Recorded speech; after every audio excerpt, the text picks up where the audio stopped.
Que la paix, la grâce et la miséricorde de Dieu soient avec vous au nom précieux de notre Seigneur Jésus-Christ. Lisons les Saintes Écritures. Je suis dans le livre de la Genèse, chapitre 3e, le verset 19. Il est écrit: c'est à la sueur de ton visage que tu mangeras du pain jusqu'à ce que tu retournes dans la poussière, dans la terre d'où tu as été pris, car tu es poussière et tu retourneras dans la poussière. Donc, nous allons à cela combiner le passage des Écritures de notre texte mère, le texte que nous avons toujours lu. Donc, nous sommes dans le livre toujours de la Genèse, au chapitre 2, le verset 7 et 8. Il est écrit: l'Éternel Dieu forma l'homme de la poussière de la terre, il souffla dans ses narines un souffle de vie, et l'homme devint un être vivant. Donc, que la paix, la grâce, la miséricorde, l'amour, la bénédiction de Dieu vous soit accordée dans les noms puissants de notre Seigneur Jésus-Christ. Bien-aimés, nous sommes en train de poursuivre comme pèlerins à travers cet enseignement l'exode d'Adam, ou tout simplement le voyage d'Adam, le déplacement d'Adam. Lisons les Écritures. Nous avons compris à partir de la Genèse chapitre 3, le verset 19, que Adam était au préalable une poussière qui habitait la poussière en général, c'est-à-dire il était enfermé dans la terre. Dieu l'a retiré de la poussière. Et Genèse chapitre 2 verset 7, Dieu a donné à cette poussière la forme de l'homme. Et ensuite, il a soufflé dans cette poussière qui a reçu la forme de l'homme. Et cette poussière qui avait reçu la forme de l'homme, ayant reçu le souffle de Dieu, elle se transforma en un être vivant. Ainsi, Dieu planta un jardin et il revint chercher cet homme-là, les conduisit dans ce jardin-là. L'exode d'Adam, par résumé, c'est le voyage qui part de la poussière jusqu'au jardin. C'est-à-dire, Dieu a fait partir Adam de la poussière pour les conduire au jardin. Mais c'est un voyage qui est passé par des séquences. Donc, Adam n'a pas enjambé, il n'a pas sauté des étapes pour aller directement de la poussière jusqu'au jardin. Dieu l'a fait passer par des étapes. Donc, il est parti de la poussière. Dieu l'a formé, il lui a donné la forme de l'homme. Et Dieu a ensuite soufflé. Donc, il y a eu un travail que Dieu a fait à Adam avant d'arriver dans les jardins. Donc, cela a aussi été illustré dans la vie d'Israël, bien-aimé dans le Seigneur. Donc, Dieu est allé chercher Israël comme une poussière qui vivait dans la poussière en Égypte. Et Dieu ne l'a pas directement depuis l'Égypte. Dieu ne l'a pas fait passer directement à Canaan. Il y avait un passage qui passait par le pays des Philistins le plus court. Donc, c'est-à-dire un passage de 3 jours. Mais Dieu a voulu lui faire un détour. C'est-à-dire, c'est par ces détours, c'est à travers ces détours que Dieu lui fait subir certains changements. C'est-à-dire, il lui donne aussi la forme de l'homme. Ils prennent la forme d'une nation, d'un royaume de Dieu.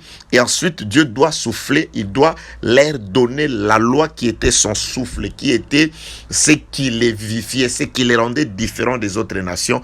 C'est après que Israël ait reçu la loi que Dieu va le prendre pour les conduire dans son jardin d'Éden, qui était le pays de la promesse, le territoire de Canaan. Que la paix, la grâce et la miséricorde de Dieu vous soit donnée au nom de notre Seigneur Jésus-Christ. Bien-aimés dans le Seigneur, nous allons, par la grâce du Seigneur, prendre quelques portions des Écritures afin de compléter à notre texte de base. Donc le texte de base, c'est Genèse chapitre 2, le verset 7 et 8, Genèse chapitre 3, le verset 19, qui montre noir sur blanc qu'Adam était d'abord une poussière qui vivait dans la poussière, et Dieu a réalisé la première opération qui était de séparer la poussière de la poussière.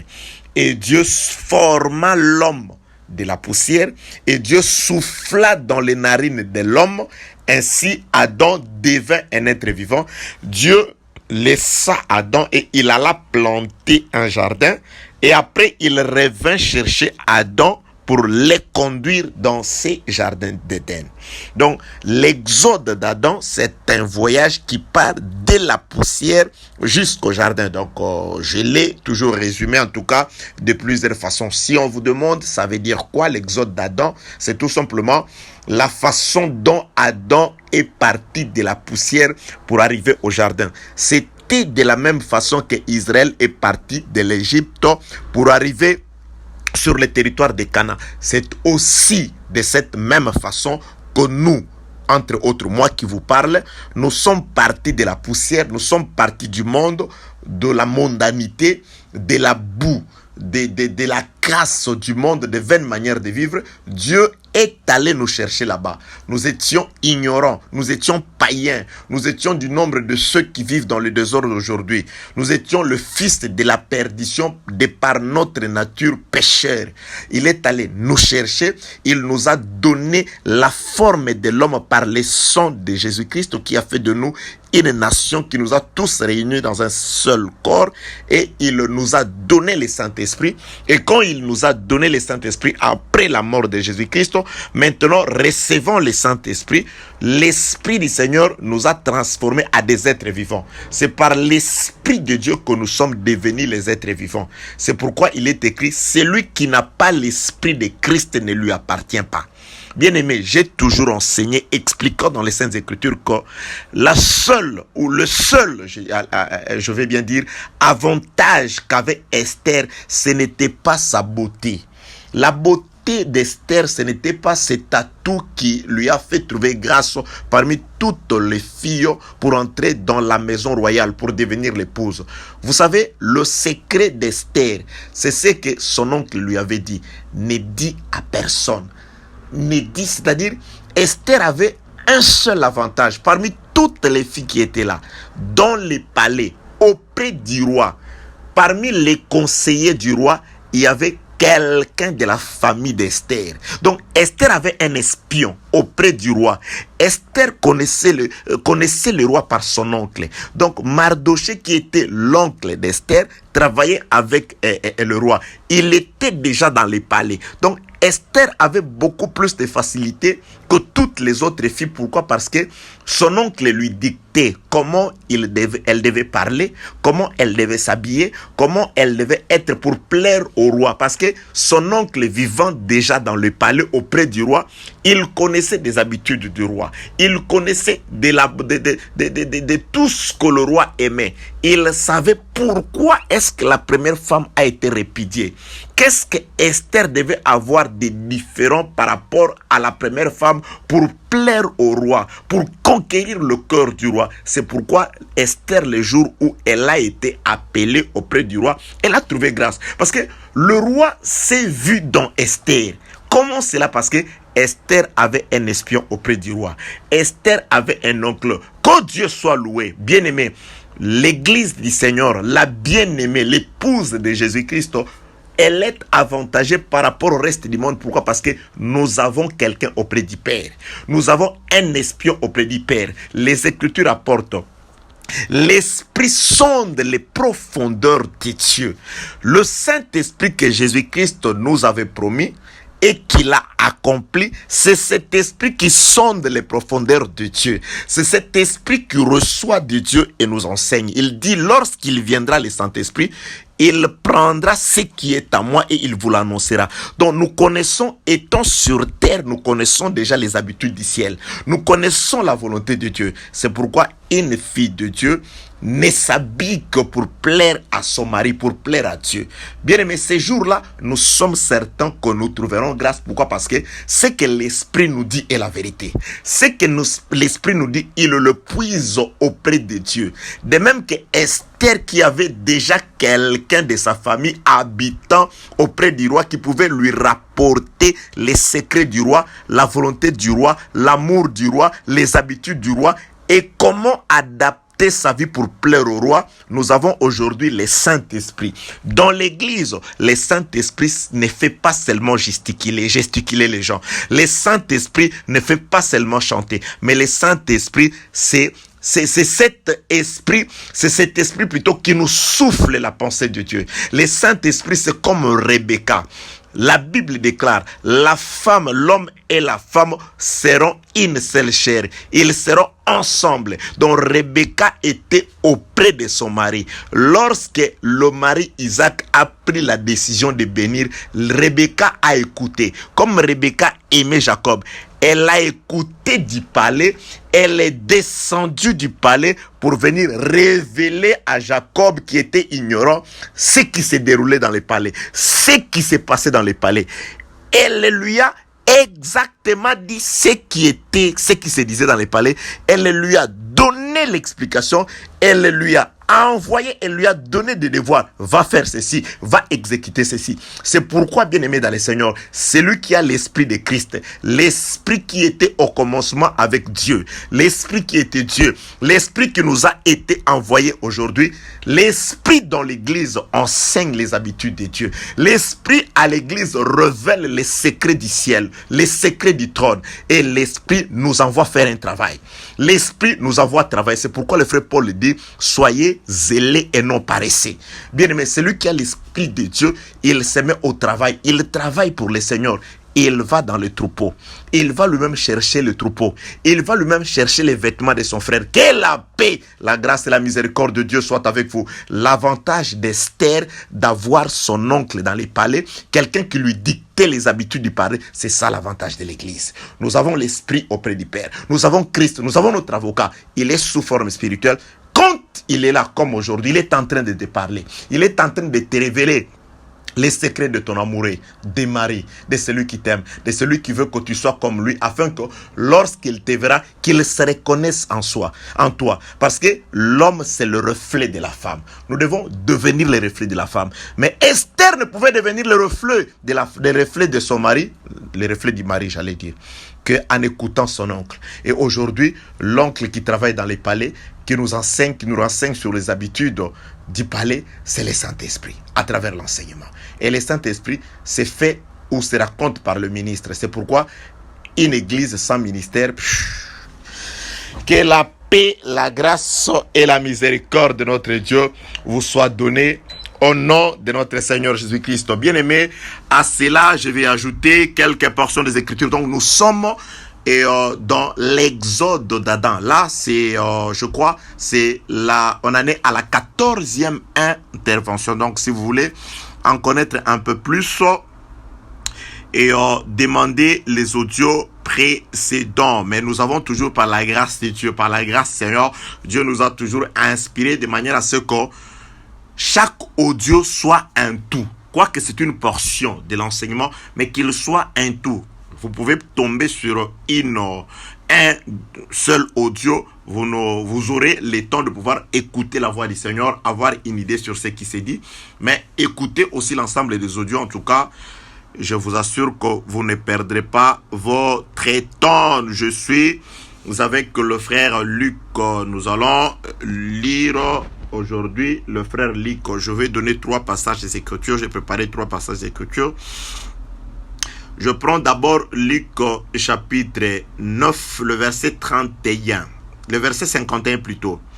Lorsque le temps où il devait être enlevé du monde approcha, Jésus prit la résolution de se rendre à Jérusalem. Donc Jésus-Christ, c'est un homme du temps. Il marchait selon les temps. Il ne se déplaçait pas en vain. Donc, c'est-à-dire, lorsque le temps où il devait être enlevé du monde, c'est-à-dire, il devait retourner auprès du Père, arriva, il dit, ah voilà, le temps est arrivé. qu'est-ce que le Seigneur a fait? C'est très important, bien-aimé. Il prit la résolution, c'est-à-dire du fond de son cœur, il prit la décision, il résolut. Je veux me rendre à Jérusalem, c'est-à-dire je veux aller mourir. Ah, Seigneur, que la paix, la grâce et la miséricorde de Dieu, je tressaillis de joie. Alléluia, que Dieu soit loué, qu'il soit béni, qu'il soit glorifié, sanctifié. Lui, le grand, lui, le tout-puissant, lui, le roi des rois.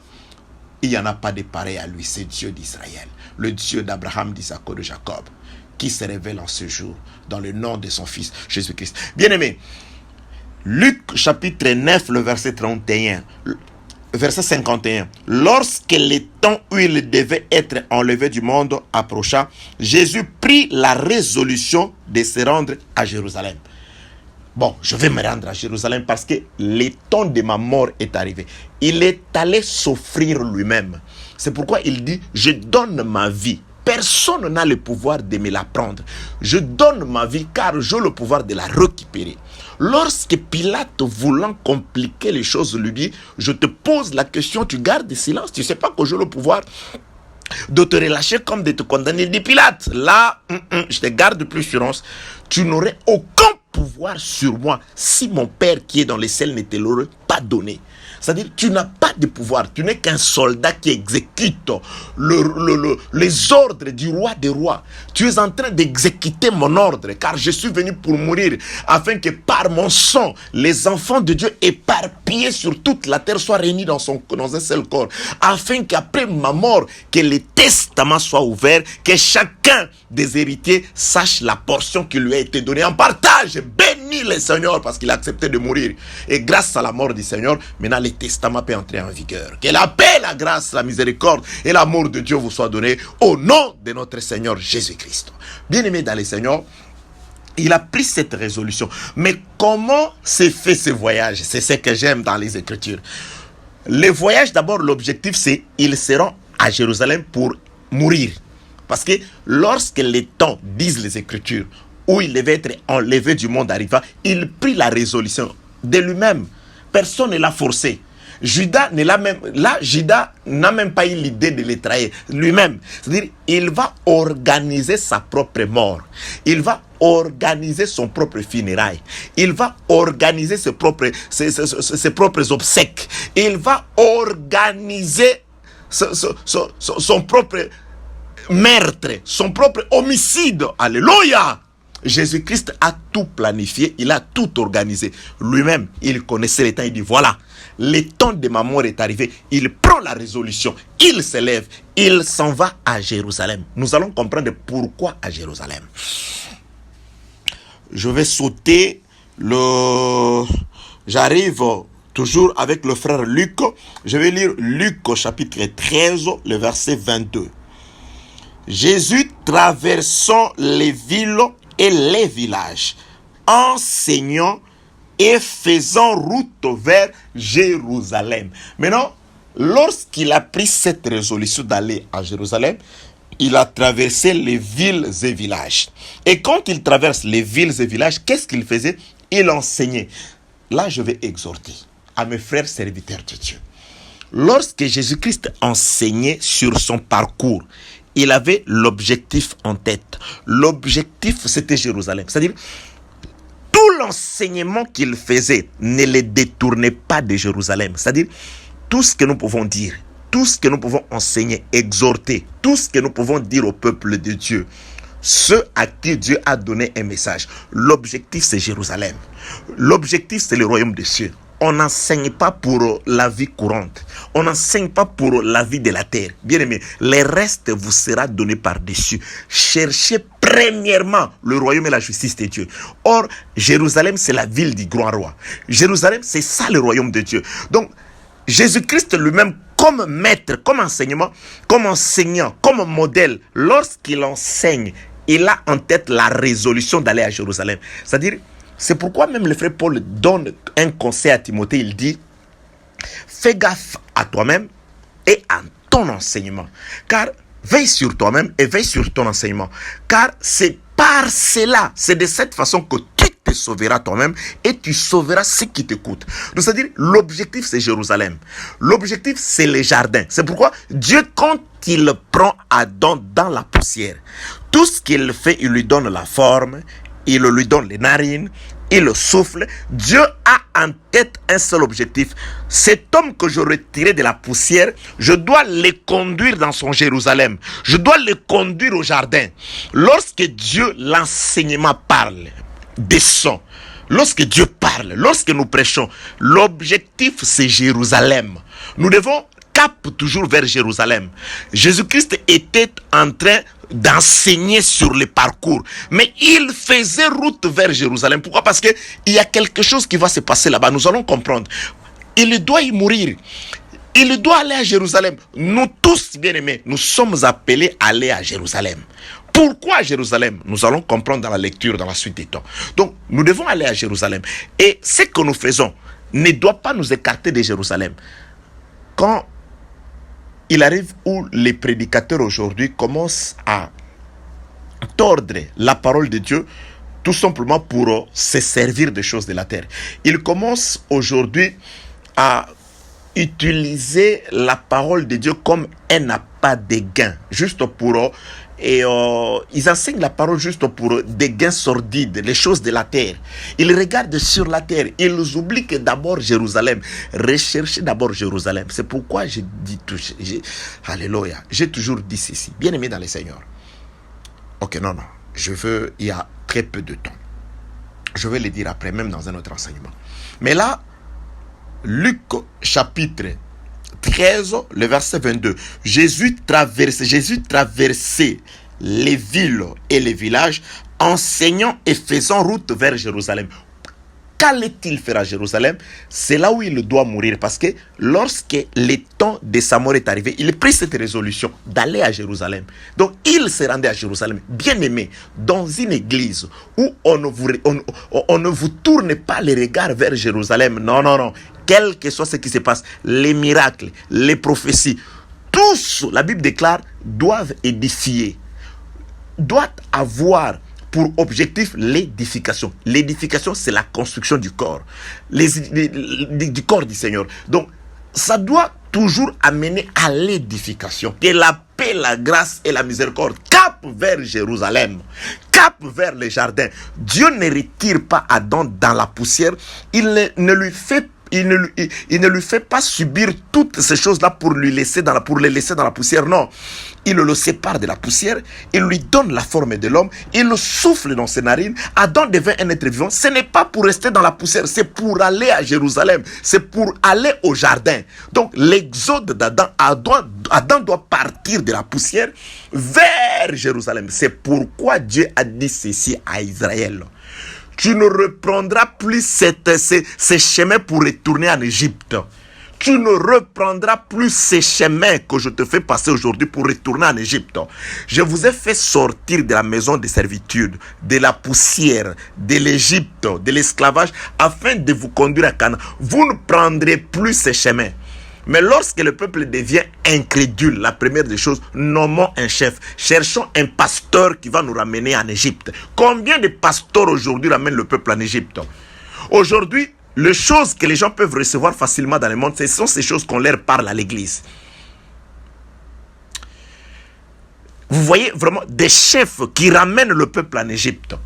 Cap vers Jérusalem. Quel que soit ce que nous disons, ce que nous faisons, cap vers Jérusalem. Nous prenons le peuple parce que Dieu dit, je vous ai porté sur les ailes d'aigle pour vous conduire vers moi, vers Jérusalem.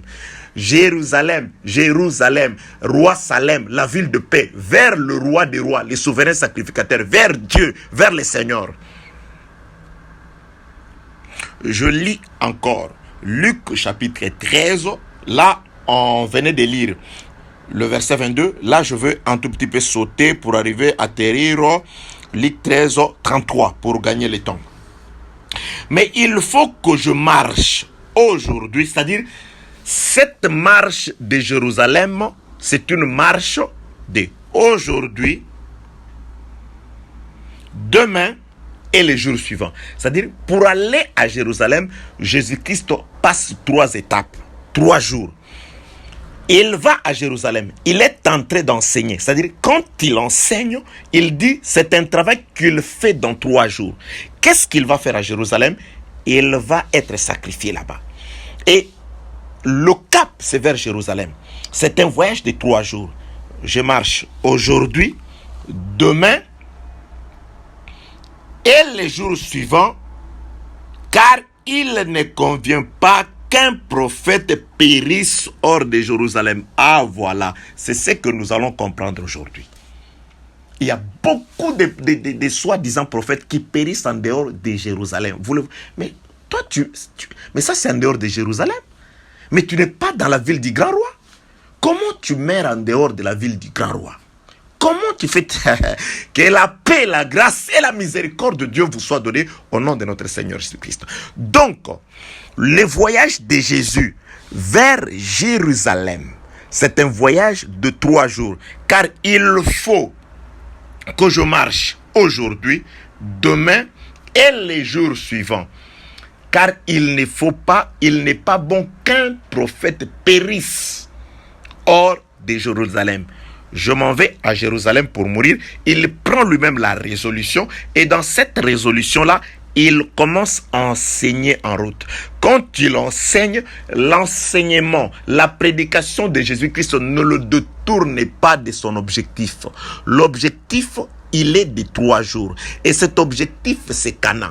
Oui, c'est ce qui s'est passé aussi avec Adam. Lorsque Dieu sépare Adam de la poussière, il retire Adam de la poussière, l'objectif aussi, c'est le jardin d'Éden.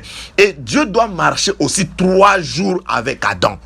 Le premier jour, Dieu part d'Adam depuis la poussière jusqu'à la formation de l'homme. Ça, c'est le premier jour. Le deuxième jour, il part d'Adam, de la formation de l'homme jusqu'au souffle. C'est-à-dire, jusqu'au souffle. Ça, c'est le deuxième jour. Et le troisième jour, il va prendre Adam qui est devenu un être vivant pour les conduire au jardin. Voilà, jardin qui est Jérusalem, la marche de 3 jours. C'est pourquoi aussi Dieu a dit à Moïse de dire à Pharaon de libérer le peuple, car le peuple doit marcher 3 jours dans le désert pour aller adorer. Donc le désert aussi, c'est une marche de 3 jours. L'église aussi fait une marche de 3 jours. Donc on doit traverser le parvis, on entre dans les lieux très et dans les lieux saints et on va arriver. La course du souverain sacrificateur avec le peuple sur ses épaules ainsi que sur les pectorales du jugement faisait 3 jours. Donc, c'est-à-dire, il quitte les parvis, il entre dans les lieux saints et il va finir où il fait l'aspersion du sang dans les lieux très saints. Que la paix, la grâce et la miséricorde de Dieu soient avec vous. Nous sommes dans l'Exode, le voyage d'Adam. Donc, un voyage qui prend Adam dans la poussière et il lui fait passer par des phases. Adam sort de la poussière, il arrive quelque part, Dieu dit, ok, les premiers jours, je vais faire quelque chose. Qu'est-ce que je vais faire? Oui, je vais te donner une forme. Il lui donne la forme de l'homme. Maintenant, le deuxième jour, qu'est-ce que je vais faire? Le deuxième jour, je vais souffler en toi. Il souffle. Maintenant, le troisième jour, qu'est-ce que je vais faire? Le troisième jour, je vais te conduire maintenant dans les lieux, dans la destination finale. Je te conduis dans le désert. Je te conduis plutôt dans les jardins d'Éden qui a été préparé pour toi. C'est un endroit qui a été préparé pour toi. C'est pourquoi je dis, Dieu a planté les jardins pour Adam. Adam y restera. Même s'il a été chassé, il y retournera parce que Dieu l'a planté pour l'homme. Ce qui est à toi est à toi. Ce que Dieu a prévu pour toi sera à toi. Ce que Dieu a arrangé pour toi sera pour toi. C'est pourquoi Jean-Baptiste dit, un homme ne peut recevoir que ce qui lui a été donné du ciel. Bien aimé, ce que Dieu a préparé pour toi, quel que soit ce qu'on dit, les occultistes, les forces des ténèbres, ce que Dieu a préparé pour toi t'arrivera au moment de Dieu. Reste tout simplement, obéis tout simplement à la marche. Lorsque Dieu dit, il va te donner cette forme, accepte, deviens amorphe. Vous savez, être amorphe, c'est comme l'eau. L'eau, est tellement simple qu'elle accepte de prendre la forme du récipient dans laquelle elle est posée. Lorsque vous prenez l'eau, vous la placez dans un récipient qui a la forme carrée, l'eau devient carrée. Lorsque vous prenez de l'eau, vous la mettez dans un récipient qui a la forme circulaire, l'eau devient ainsi. Donc, c'est-à-dire, quand nous marchons avec Dieu, nous cessons d'exister. Nous nous laissons conduire par Dieu. C'est pourquoi Jésus-Christ a dit, n'appelez personne sur la terre directeur. Christ est le seul directeur. Et quand il nous dirige, nous devons nous laisser, nous devons nous abandonner à Dieu. Il doit dominer sur nous. Nos désirs doivent être portés vers lui. Lui, il doit dominer. On doit voir la domination de Dieu. Il nous donne la forme de l'homme. Nous prenons la forme de l'homme. Il y a des gens, on les enseigne pour leur donner la forme de l'homme, la forme de Jésus-Christ. Ils ne veulent pas. Ils vont prendre la forme des animaux. C'est-à-dire, ils veulent devenir comme un lion. Ils veulent devenir comme un ours. Or, Adam n'a pas trouvé d'être semblable parmi les animaux. Donc, devenir comme un animal, c'est celui qui n'a un homme animal, c'est celui qui n'a pas l'esprit de Dieu. Ils suivent n'importe quoi. Ils vont derrière des choses qui font la démangeaison aux oreilles. Non, ce n'est pas pour ça que nous avons été appelés. Donc, l'exode d'Adam, nous le disons toujours, c'est un voyage séquentiel qui part de la poussière. Le premier jour, c'est de la poussière jusqu'à la formation de l'homme. Le deuxième jour, c'est de la formation de l'homme jusqu'au souffle. Et le troisième jour, lorsque Adam reçoit le souffle, là, la dernière étape, on l'amène, l'être vivant, Dieu le prend par ses ailes, il le conduit dans le jardin qu'il avait préparé pour lui. Donc, Jésus-Christ nous a aussi ramassés dans le monde. Il est mort pour nous. Quand il est mort pour nous, ça c'est le premier jour de la marche. Il accepte de mourir pour nous. Et le deuxième jour de la marche, il vient nous donner son esprit. Il nous donne le Saint-Esprit. Et le troisième jour de la marche, ça c'est pour nous prendre, nous conduire dans la terre promise. Dans notre Canaan, c'est-à-dire aller dans les airs, à la rencontre de notre Seigneur. Que la paix, la grâce et la miséricorde de Dieu soient avec vous au nom de notre Seigneur Jésus-Christ. Maintenant, descendons à Jérusalem. Jésus-Christ, dans son voyage, il dit quelque chose. Il dit quelque chose. Je vérifie d'abord les temps, c'est très important. Voilà, il y en a. Jésus-Christ dit quelque chose dans son exposé. Il dit ceci. Je relis le passage des Écritures. Je relis le passage d'écriture de Luc au chapitre 13, le verset 33. Mais il faut que je marche aujourd'hui, demain et les jours suivants, car il ne convient pas qu'un prophète périsse hors de Jérusalem. Donc Jésus-Christ est en train de se rendre à Jérusalem avec l'idée en tête, l'idée qui nous dit, c'est Luc chapitre 9, le verset 51. Lorsque les temps qu'il devait être enlevé du monde approcha, Jésus-Christ prit la résolution de se rendre à Jérusalem. Il prit cette résolution de se rendre à Jérusalem. Pourquoi? Parce que un prophète ne peut pas périr hors de Jérusalem. Il doit y mourir. Donc il va dans la tête, je veux mourir à Jérusalem. Et quand il va mourir à Jérusalem, il fait une marche de 3 jours. Il marche aujourd'hui, demain et le 3e jour. Je ne rentre pas dans ce qui a été dit la fois passée. Je parlais de Jérémie chapitre 22 où on parle de terre, écoute la parole de l'Éternel. Donc retournez dans l'audio précédent, donc ça va vous aider à comprendre ceci. C'est pourquoi j'ai toujours dit, c'est un enseignement logique dans ce que nous sommes en train de dire. Bien-aimés dans le Seigneur, voilà. Donc Jésus-Christ se rend à Jérusalem avec comme objectif dans la tête d'y laisser sa vie.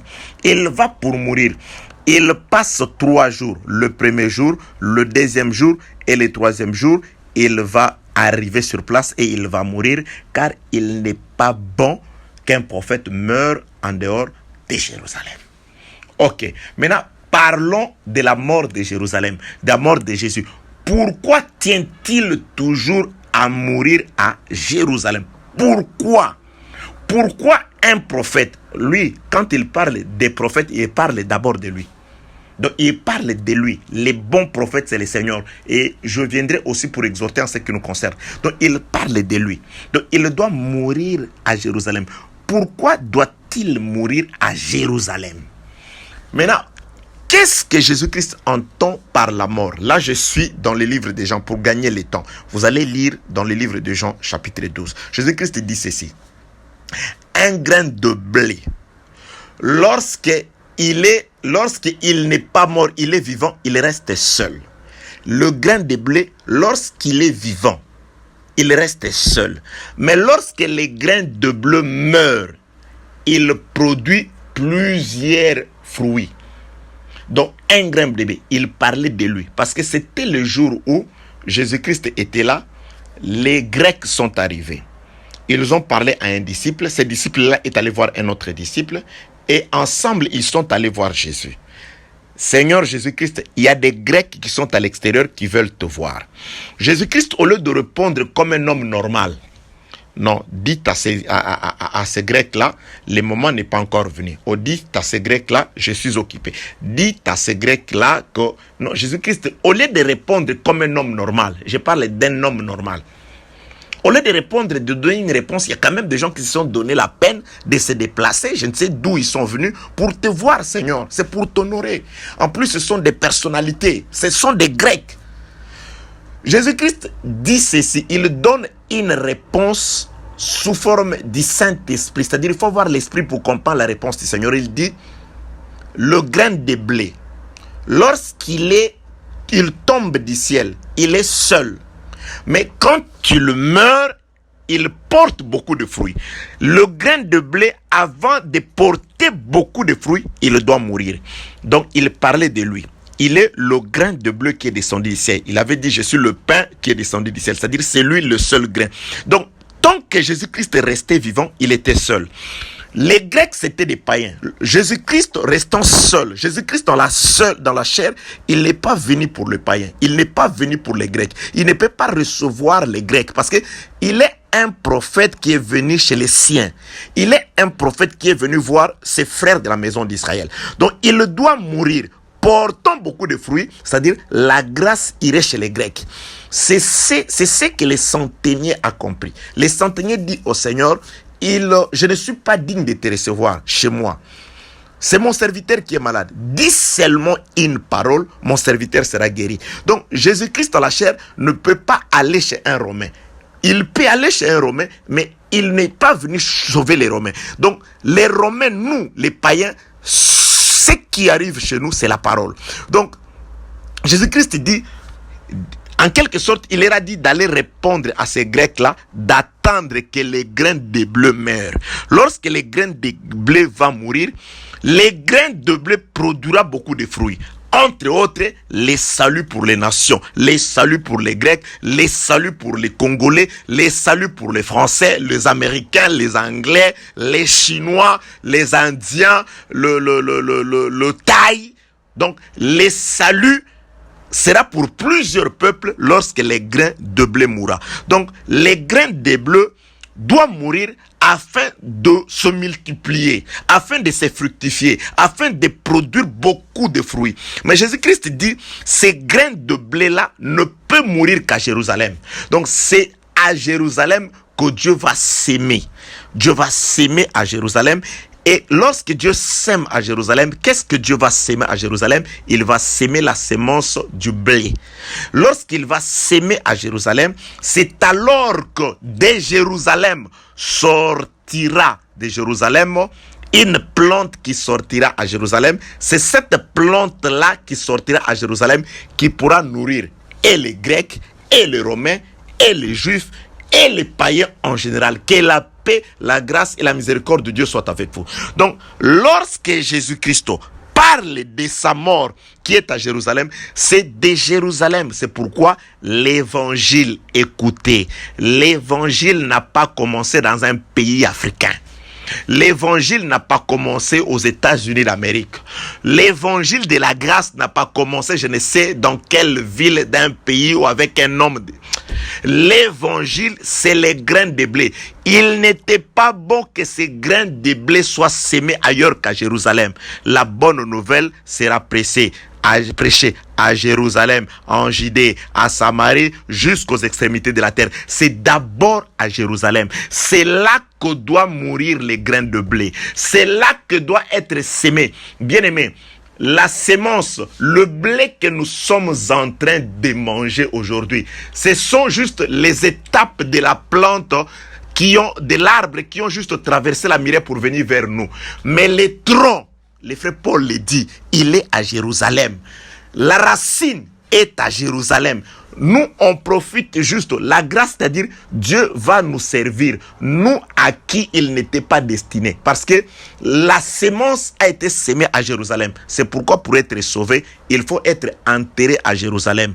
Par le sang de Jésus-Christ, on a acheté un champ afin d'enterrer les étrangers. Donc, l'étranger qui meurt en dehors de Jérusalem ne sera pas sauvé. Quand je parle de Jérusalem, je parle de là où il y a la sémence. Je parle de là où il y a les cadavres. Les cadavres, c'est là où il y a les cadavres, c'est là où doivent s'approcher les autres corps, que la paix, la grâce et la miséricorde de Dieu vous soient données au nom de notre Seigneur Jésus-Christ. Donc, résumé, l'exode d'Adam, c'est un voyage qui part de la poussière à la formation de l'homme, de la formation à l'homme au souffle. L'homme reçoit le souffle qui le transforme et Dieu le conduit dans la troisième étape qui est le jardin d'Éden. Donc, dans le jardin d'Éden, qu'est-ce qui se passe dans le jardin d'Éden? C'est dans le jardin d'Éden, c'est là où Dieu va s'aimer. Parce que la Bible déclare, Dieu planta. C'est dans les jardins d'Éden que Dieu va s'aimer. Et Jésus-Christ, comme étant la sémence, il dit, il n'est pas bon qu'un homme, un prophète périsse hors de Jérusalem. Or, lui, c'était les grains de blé. Les grains de blé qui a marché 3 jours, le premier, le deuxième, le troisième jour, il va mourir à Jérusalem. Et quand il meurt à Jérusalem, c'est ainsi que un jardin va sortir. Et lorsque le jardin sortira, c'est dans ce jardin-là qui a poussé après la mort de Jésus-Christ que nous sommes entrés à aller. Parce qu'il a dit, là où sera le Seigneur, c'est là où sera son serviteur. Que la paix, la grâce, l'amour et la miséricorde de Dieu vous soient donnés dans le nom puissant de notre Seigneur Jésus-Christ. À la prochaine.